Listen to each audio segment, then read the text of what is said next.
And welcome back to another episode of the Modern LeadHer Way podcast. I hope you're doing well.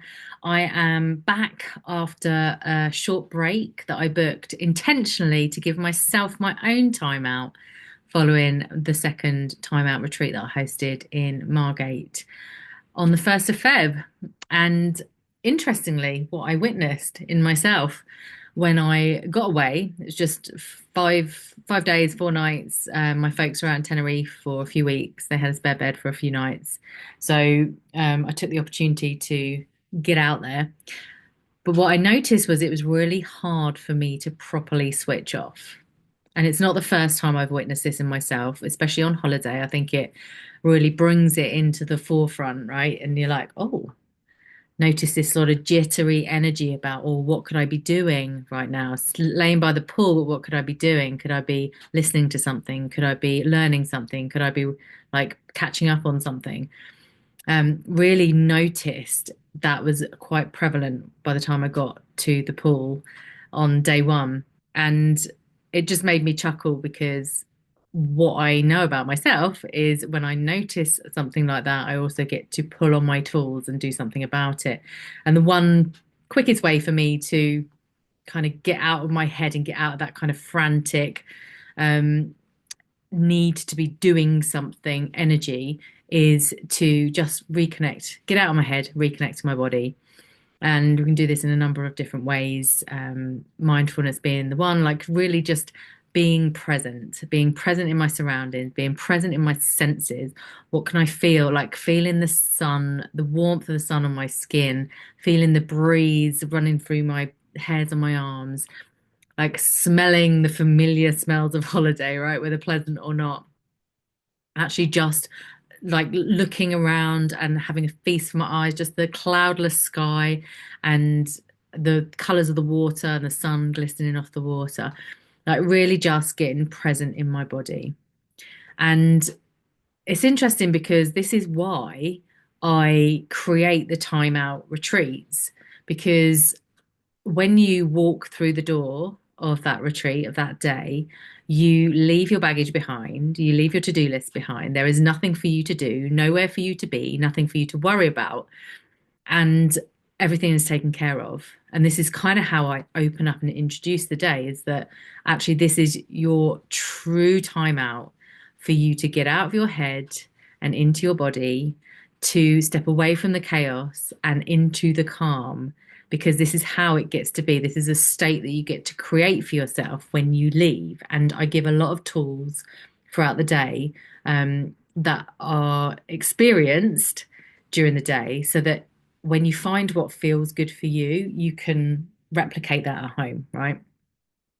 So I know it's not always possible for people to take time out and go to something like that. But that is my genuine intention, is to really create that safe space for you to drop everything and to really sit with some of the stuff that comes up when you do.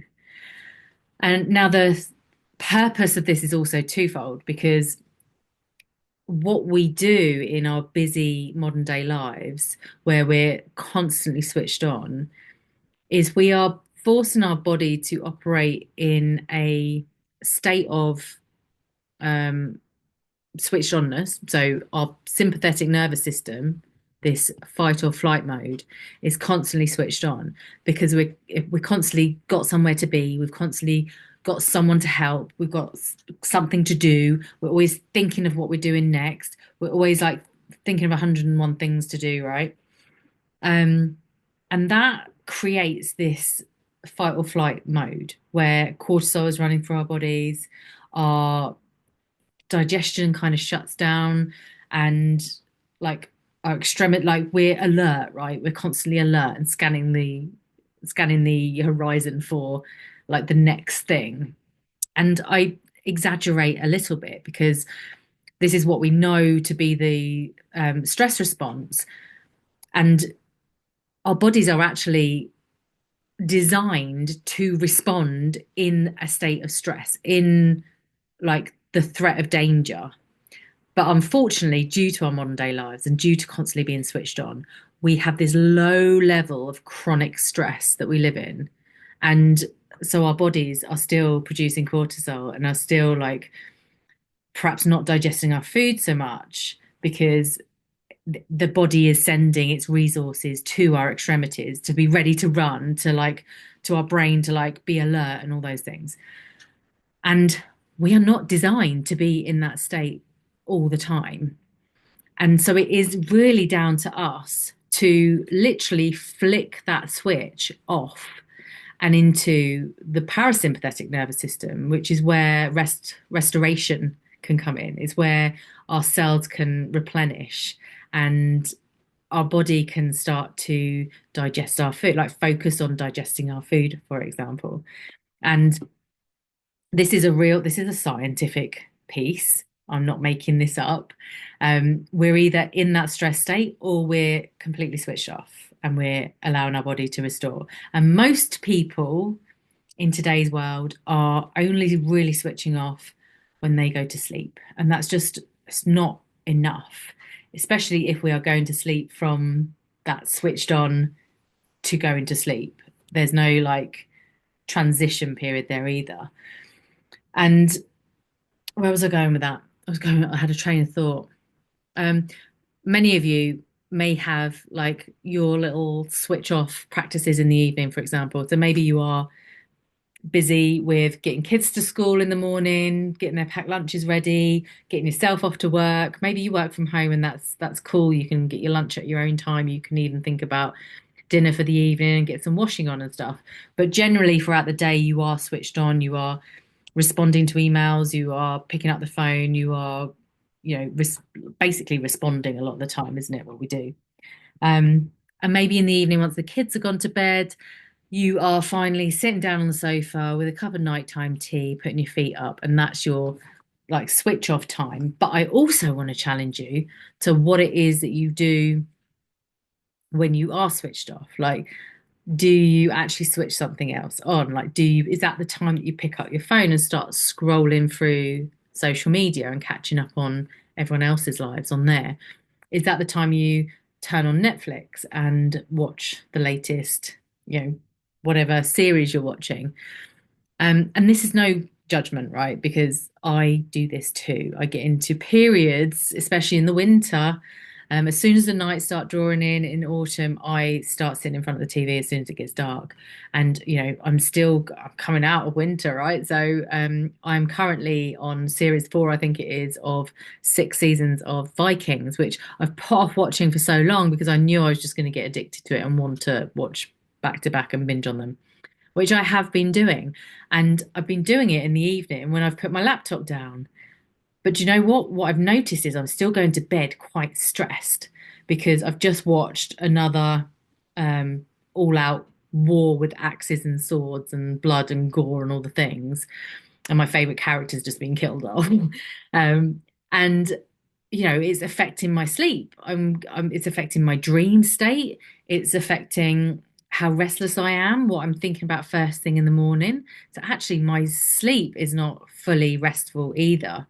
So I encourage you to sort of take stock and think about how much you feel like you're spending time in this like real switched on in the sympathetic nervous system is switched on. That is, you're ready to fight or flight. You're fully alert. You are perhaps productive and really like very effective in that as well. Um, but nonetheless, you're switched on versus the time that you're spent like truly relaxed. And if you think about me by the pool, that wasn't me being truly relaxed. That was still me trying to fill my time with things to do because I'm so used to going around in quite a heightened state of activity, of switched onness. And I'm a lot better than I used to be, a lot better. So when you have an idea of, oh, yeah, I could probably really improve on how much downtime I'm getting, like even in the bath, like I love my bath. I would sit in the bath for or lay in the bath for 2 hours at a time, if only the water remained hot. Um, I have to wait for it to heat up every time I start running the tap, so it doesn't always work out for me. It's more cold than anything, by the time I've tried to top it up.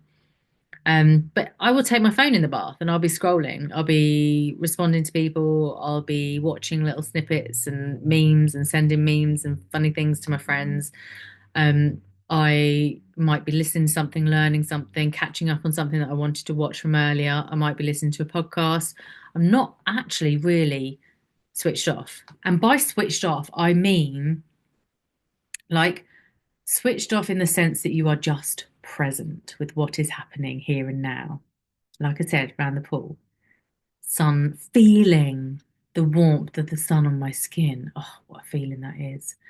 Just looking at that bright blue sky and looking around me and noticing like the piles of sunbeds and where the life buoys were, and yeah, just looking at the sun glistening off the pool and watching people swim or having conversations or just hearing like distant sounds that sound like holiday, planes and all the things.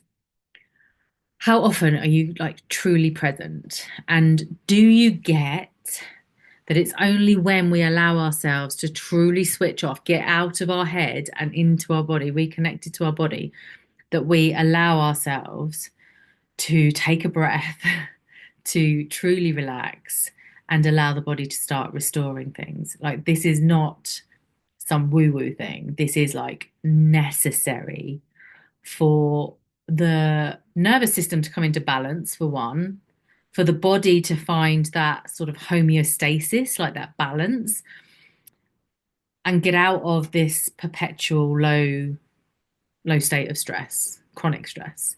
Because what we like, if you are like the majority of the women that I work with, the chances are you work bloody hard now, A, to have the lifestyle that you do enjoy right now, to have the things and go the places and on the holidays and have the car and the possessions and everything that you want, the experiences that you want to have now for you and your family, for you and your partner, for you yourself.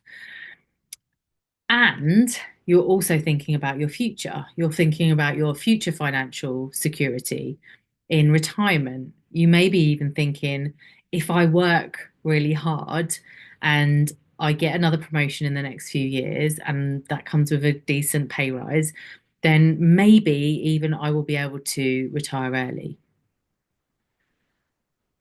And if you're thinking like that, I am going to put money on the fact that you want to enjoy your retirement. You want to enjoy the fruits of your labor. It's exactly what my mum and dad are doing now.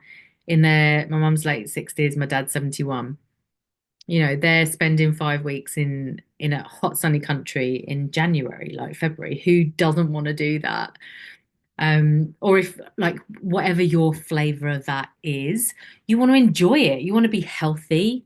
You want to feel vibrant and energized in doing that. You don't want to be having the knock-on effects, the physical manifestations of having low chronic stress, low levels of chronic stress throughout your entire life because you worked hard to get to this point, right? So when we start to experience physical pain, bad knees, bad backs, digestive problems, um, heart palpitations, high blood pressure, that kind of thing. Yes, of course, when we get to our 40s, likely perimenopause is coming into play, likely hormonal shifts and changes are starting to be experienced. But those physical symptoms and problems that we get are 9 times out of 10, unless they're from physical injury or accidents, 9 times out of 10, it's going to be because of this low level chronic stress that we've been experiencing. And it's the body's way of screaming at us. It's the body's way of saying, come on, like, let up a bit and switch off some more. So if you want to be enjoying the fruits of your labor, your retirement in the future, the time is now, A, to learn how to switch off, truly switch off, to be able to just be present with nowhere to be and nothing to do, which is what I try and do try and create for you the experience of through the time out retreats. But you want to be able to do this on your own, right? So that you can also, when you stop working, when you go from all to nothing in terms of like your responsibilities, you know how to switch off and you know how to enjoy that time. And you know that that's enough just to be switched off and not switched on. You recognize the difference in your physiological body. It recognizes it and it sighs like a sigh of relief because it's thanking you for slowing down and shutting off that switched onness. And you get to enjoy it. So we want to be putting those positive habits into place now. We want to be learning how to switch off now. And if we think back to 2020 and everyone was locked down, this was like we were faced with this. Like, who wasn't faced with a bit of, oh my God, what do I do with myself? Now I have nowhere I can go.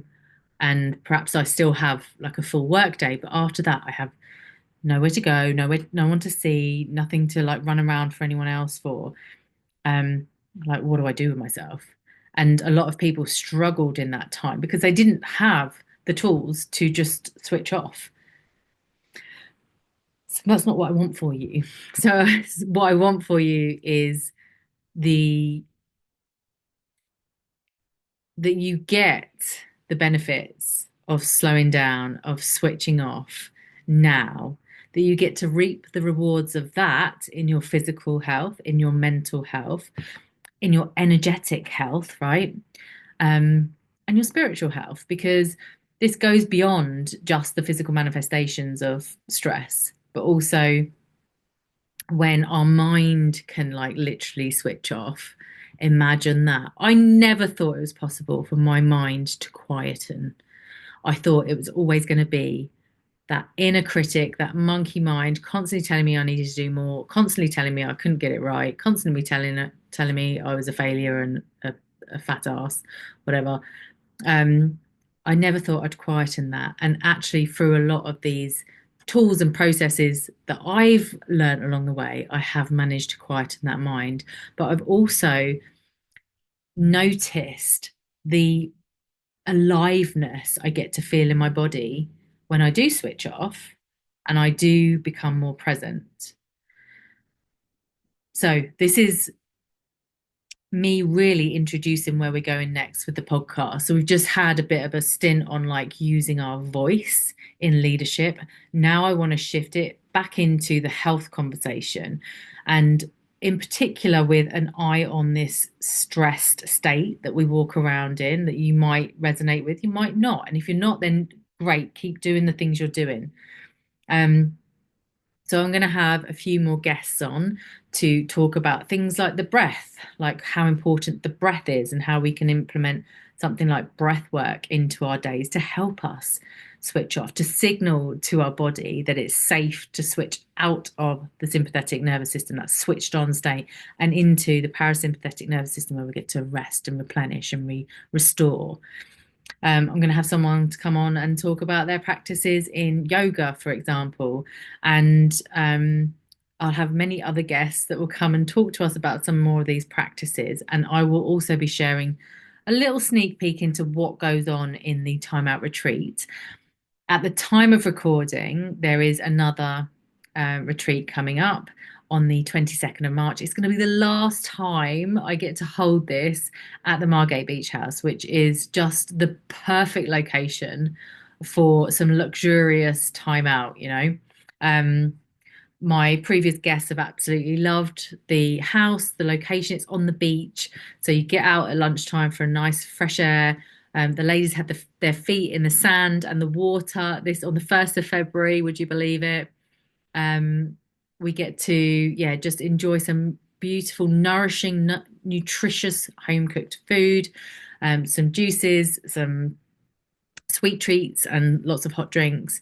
And yeah, I'm going to give you lots and lots of tools. You're going to experience some of those tools. We're going to really ground you into the here and now, get you out of your head into your body. We're going to get some stuff up and out of you that perhaps has been there that you weren't even aware was still there. You're just going to let that stuff go. We're going to experiment with a few tools and find what feels good for you so that you can take those tools back with you and start implementing it into your day.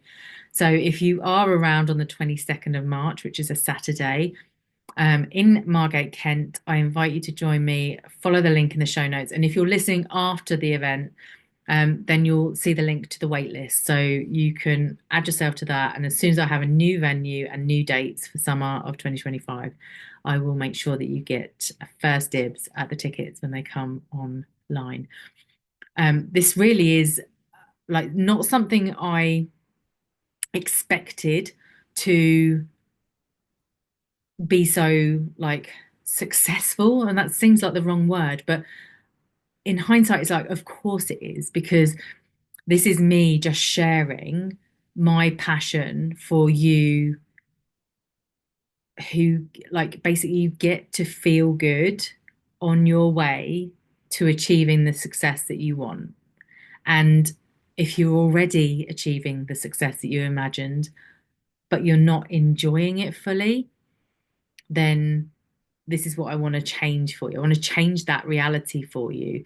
And by taking you out of your day to day lives and just giving you that real immersive experience, excuse me, hopefully you will take a little bit of that home with you and just start to notice the changes in your life as you move through it. And if you are not one for group settings, it is a small group.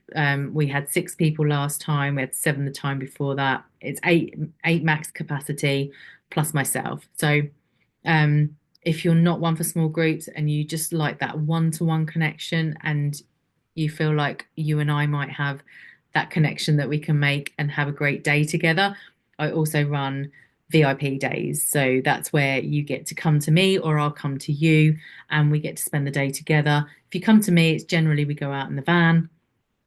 We have a day fully immersed in nature where we're really getting you present, grounded, out of your head, into your body, and really connecting you to what it is that you want and what it is that you're going out for and why it is that you're working so hard and what it is that you can make tweaks to your work in life so that you actually get to start to enjoy some of the fruits of your labor now and not putting it off until one day in the future when you finally retire.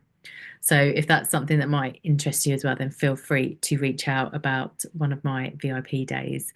I also have accommodation here. I have an Airbnb at my house, which many of a one-to-one client have come and had enjoyed their VIP day and stayed as well in the hut. So that's also an option if you're having to travel. I'm also happy to travel to you. So yeah, that's what I have for you today. If you have any ahas from this, then please do let me know in the comments section or send us a text. Excuse me. I will be back next time with some guests talking about some awesome stuff around mindfulness and presence practices that you can implement in your everyday. There was something else that I wanted to mention, but it's gone. So I will trust that it wasn't for this time round. And I will see you next time, guys. Take care.